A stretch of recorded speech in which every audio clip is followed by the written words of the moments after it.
الحمد لأهله والصلاة على أهلها أما بعد. معزز یو بهترین او قیمتي راز خبرې کې یو اهمه خبره کوو. حضرت عائشہ رضی الله تعالی عنها فرمایي چې نبی پاک صلی الله علیه وسلم یو ورځ کور ته راووتلو او نبی علیہ السلام چهره مبارکه باندې د خوشحالۍ ولا اثرات. نبی پاک صلی الله علیه وسلم ما ته فرمایي چې عائشہ نن تمانا څه غواړې زه یې درکوی شم. حضرت عائشہ رضی الله تعالی عنها فرمایي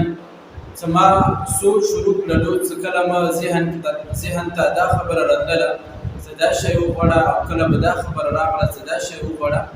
حتی کې چې ما ذهن ته دا خبره راغله چې زه دې خبرې په باره کې خپل پلار سره یعنی حضرت ابوبکر صدیق رضی الله تعالی عنه سره مشوره وکړه. نبی پاک صلی الله علیه وسلم نه اجازه وغوښتلو. نبی پاک صلی الله علیه وسلم ما ته اجازه راکړه. نو زه راغلم خپل پلار کور ته. نو خپل پلار ته دا فرمایي چې یا بچی څنګه به وخت هم راغلی. ما ورته فرمایلو چې یا بچان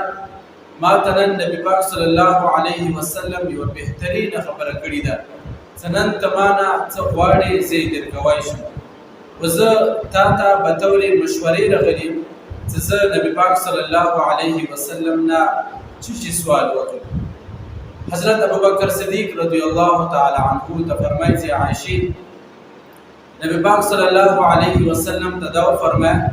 چې یا رسول الله کله تاسو معراج موکي باندې اسمانونو طرف ته وختلئ او تاسو الله تعالی سره په هغه ځای کې هم کلمې یعنی خبرې وشولې، په هغه کې بعض خبرې تاسو متخیلې دي او بعض د راز ولا خبرې ستا او د الله تعالی په منځ کې راز خبرې وي. هغه راز خبرونه یوه خبره مو فرمایي. حضرت عائشہ رضی الله تعالی عنها ته فرمایي چې عائشې دغه سوال درته خیم خو لیکن په یو شرط باندې کله نبی پاک صلی الله علیه وسلم جواب دیر کی نو دغه جواب فورا به بیا ما ته رسوي. حضرت عائشہ رضی الله تعالی عنها کله دا خبره واورېدله نو فورا نبی پاک صلی الله علیه وسلم طرف ته راغله چې یا رسول الله ما ته خپل پلار ته وفرمایلو چې ته نبی علیه السلام ته وفرمایي چې یا رسول الله تاسو کله معراج په موکي باندې اسمانونو طرف ته وختلئ، په هغه ځای کې تاسو الله تعالی سره هم کلمې یعنی خبرې وکړلې، په هغه کې بعض خبرې تاسو متخیلې دي خو لیکن د بعض راز ولا خبرې دي، هغه راز خبرو کې یوه خبره مو ته وفرمایه. حضرت محمد صلی الله علیه وسلم ته فرمایي چې عائشې ما خو تا سره وعده کړې وه خو لیکن دا د راز ولا خبرې دي، خو زه د خپلې وعدې په بد یم. هغه راز خبرونه الله تعالی ما ته یوه دا خبره وفرمایله چې ته کچېرې تا په امت کې یو کس راپاڅېدلو د بل کس مات زړی جوړ کړل. یعنی مطلب دا ده چې یو کس پریشانه ده دغه پریشانۍ ته حل کړله، یو کس تنګدسته ده دغه تنګدستیا ته ختم کړله، یعنی یو کس غمجن ده دغه زړه ته تا خوشحالۍ ورسوله. نو الله تعالی فرمایي چې دغه انسان به زه خامخا جنت ته داخلوم. حضرت عائشہ رضی الله تعالی عنها کله دا خبره واورېدله نو فورا خپل پلار کور طرف ته روانه شوله، یعنی حضرت ابوبکر صدیق رضی الله تعالی عنه کور طرف ته کله راورسېدله فرمایي یا بچان ما ته خو نبي علیه السلام یوه بهترینه خبره وفرمایله چې تا الله تعالی هغه راز خبرونه یوه خبره دا راته فرمایلې ده ځکه چېرې تا په امت کې یو کس ولګېدو د بل کس مات زړی جوړ کړل نو دا کس به زه خامخا جنت ته داخلوم. حضرت ابوبکر صدیق رضی الله تعالی عنه لږ ساعت دپاره خاموش شولو او بیا هغې نه بعد کې په ژړا باندې شروع شولو او داسې ژړا یې شروع کړله موږ تاسو پښتو کې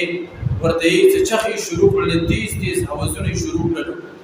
هغه حضرت عائشہ رضی الله تعالی عنها ته فرمایي چې یا بچان دې کې د خوشحالۍ دې کې د پریشانۍ څه خبره ده، دا خو د خوشحالۍ خبره ده ځکه چېرې یو کس ولګېدو بل کس مات زړی جوړ کړلو نو دا خو اسانه خبره ده، په دې باندې الله تعالی انسان جنت ته داخلوي نو ته ولې ژاړې. حضرت ابوبکر صدیق رضی الله تعالی عنہ ته فرمایي چې یا بچي تا صرف د غیب کیو طرف ته توجه ده ما ذهن د بل طرف ته ځي ځکه چیرې یو الله تعالی فرمایي ځکه چیرې یو کس ولګېدو د بل کس مات زړه جوړ کړو دا خو الله تعالی خامخا جنت ته داخلي کچېرې بیا یو داسې کس راپاڅېدلو هغه د چا والا جوړ زړه مات کړلو یعنی یو کس زړه ته تکلیف او درد ورکړلو نو دغه کس خو بیا خامخا الله تعالی جهنم ته بیایي نو موږ کې کوم یو کس داسې نشته چې هغه بل کس ته د بل کس زړه ته دک او درد نه وي ورکړی زما عزتمندو عرض مې دا کولو چې موږ تاسو یوه مختصر غوندې زندګۍ ده او موږ تاسو ته پکار د حدیث الله تعالی احکامات او د نبی علیه السلام فرمایلو مطابق زندګۍ تیرو او مو تاسو د بل مسلمان زړه ته دک او درد نه ځان بچ وساتو الله تعالی د پدې باندې مو تاسو ته عمل کولو توفیق نصیب کړي واخر دعوانا ان الحمد لله رب العالمين